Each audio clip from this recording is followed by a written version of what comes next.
안녕하세요. 하늘버스입니다. 오늘도 간단하게 뉴스 분석을 해보겠습니다. 미국이 오사카 G20에서 중국과 협상을 시도할 수 있다라는 제목으로 분석을 한번 해보겠습니다. 아시다시피 미국과 중국이 무역 분쟁을 하고 있죠. 근데 오사카 G20이 왜 이번에 떠오르고 있냐?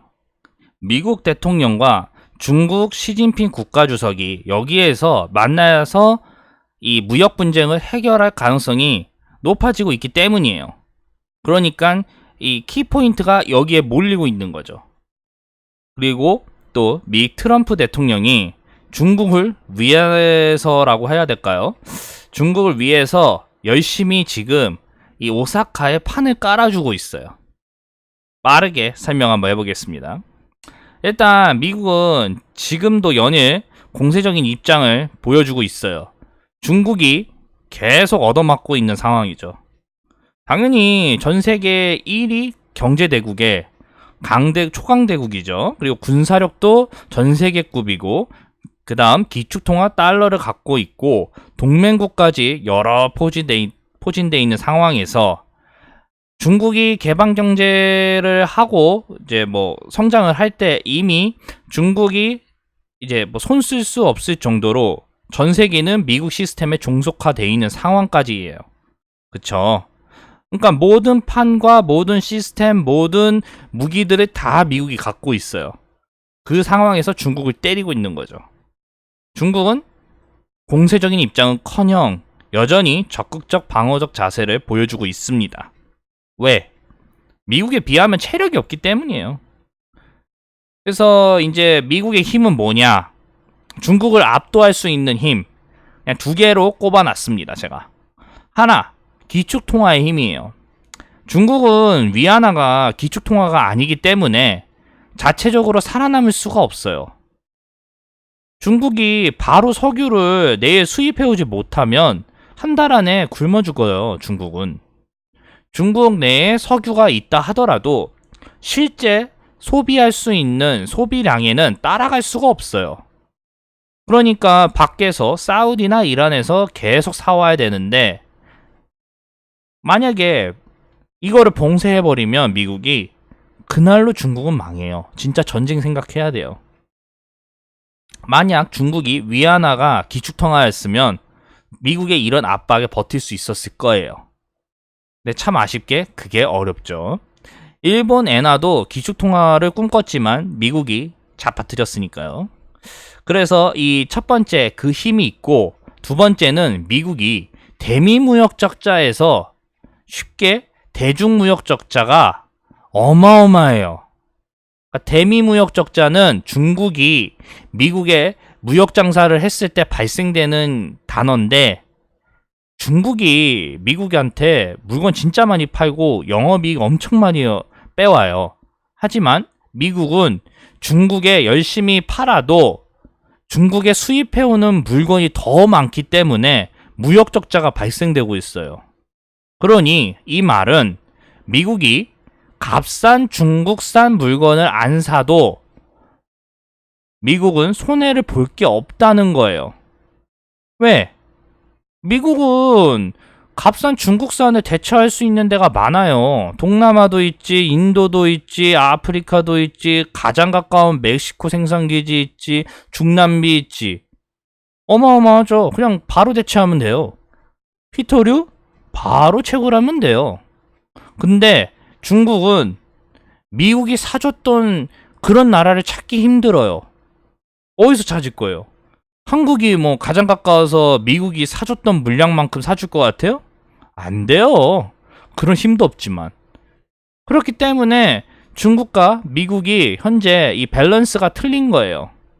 이런 상황에서 당연히 체력은 미국이 더 엄청나다는 걸 알 수 있습니다. 근데 이제 이 오사카 G20이 왜 주목받냐?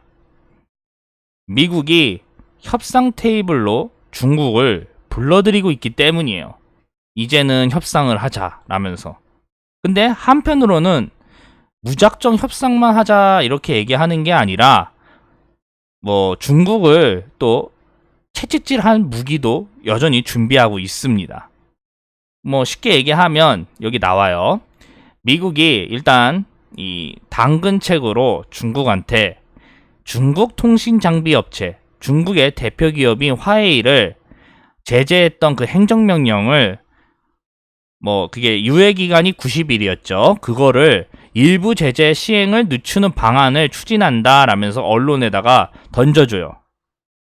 그러니까 아직 제재를 가하지는 않았으니까 빨리 중국이 알아서 기어들어와라 라는 얘기죠. 그쵸? 근데 이제 채찍질로 뭐 있었냐? 당연히 채찍질이 뭐가 있냐? 바로 여기서 나옵니다.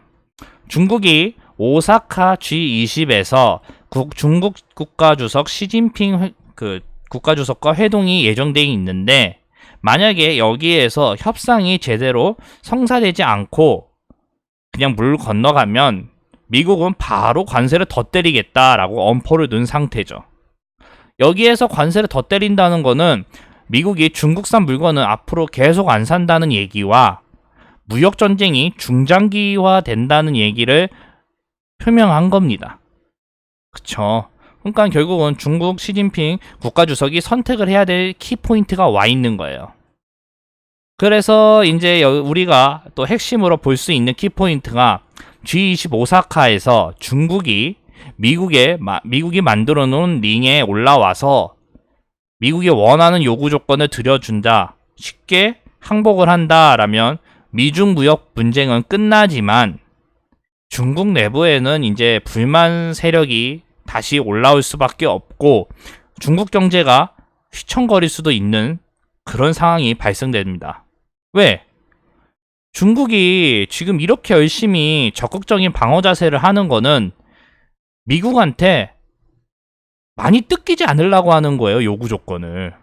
그냥 이대로 링에 올라가면 미국이 원했던 요구 조건 그대로 다 들어줘야 되는데, 최대한 방어적, 미국과 싸우면서 싸운 뒤에 뭐 올라와가지고 우리는 요 정도만 양보하겠다라고 하면 미국이 들어줄 수밖에 없고, 그로 인해서 미국이 원했던 요구 조건 몇 개를 빼고 중국은 버틸 수가 있기 때문이에요. 그러니까 쉽게 중국이 대놓고 항복을 하면 미국의 요구 조건을 다 들어줘야 되는데, 중국이 항전을 하고 열심히 버티고 그 다음에 항복을 하면 미국이 원했던 요구 조건에서 조금은 이제 수그러뜨릴 수 있다 얘기입니다. 근데 어떻게 될지는 아직 모르는 거죠. 이제 얘기를 다시 돌아가 보자면, 중국이 항전으로 더 버틴다 이러면 당연히 미국의 요구 조건을 언젠가는 상쇄시킬 수는 있는데 치킨 게임에 더 들어가는 거죠, 본격적으로. 왜? G20 오사카는 이 세계 정상 20개국이 모여서 만나서 뭐 하나의 틀로 이제 성명을 내거나 아니면 국가 간의 문제를 해결하는 그런 무대인데, 여기에서는 미국과 중국이 서로 양보를 해서 접근하는 게 아니라 원래 만났던 회의였기 때문에 자리가 예정돼 있잖아요. 굳이 명분으로 만들어서 누군가 손해보면서 와야 되는 게 아니잖아요. 근데 이 기회를 놓치게 되면 누군가 양보를 하거나 누군가 손을 먼저 내밀지 않는 한 두 정상이 만나기가 애매하죠. 그쵸? 그렇기 때문에 이 G20 오사카가 키포인트가 되는 거예요. 근데 이제 뭐 그건 그거고, 우리나라는 빨리 이 미중 무역 분쟁이 해결됐으면 좋겠죠. 왜? 중간에 껴있어가지고 여기에도 얻어맞고 저기에도 얻어맞는 상황이니까. 우리나라가 중립적을 유지했었기 때문에 앞으로도 중립을 유지할 수밖에 없어요. 이제 와가지고 중립을 깨서 미국 편을 들겠다 하면 그동안 받았던 중국에 대한 이익은 다 포기하고 국내 경제는 순식간에 초토화가 될 거예요. 그것 때문에 어쩔 수가 없어요. 그래서 오늘 이 이야기의 결론은 뭐겠어요? 오늘 이야기의 결론. 미국과 중국이 무역 분쟁을 끝낼 수 있는 키포인트로 오사카 G20이 될 수 있다. 그게 결론일까요? 한번 보겠습니다. 미국과 일단 중국이 합의를 하기 위해서 판을 다시 오사카 G20으로 깔아놓은 상태예요. 여기까지는 팩트예요. 그래서 이제 선택은 중국의 몫이에요. 과연 어떻게 할지. 만약에 어떤 선택을 하더라도 다 이익이냐? 그게 아니에요. 어떤 선택을 하든 중국은 손해를 볼 수밖에 없어요. 그게 핵심 중에 핵심이에요. 여기까지 하겠습니다. 감사합니다.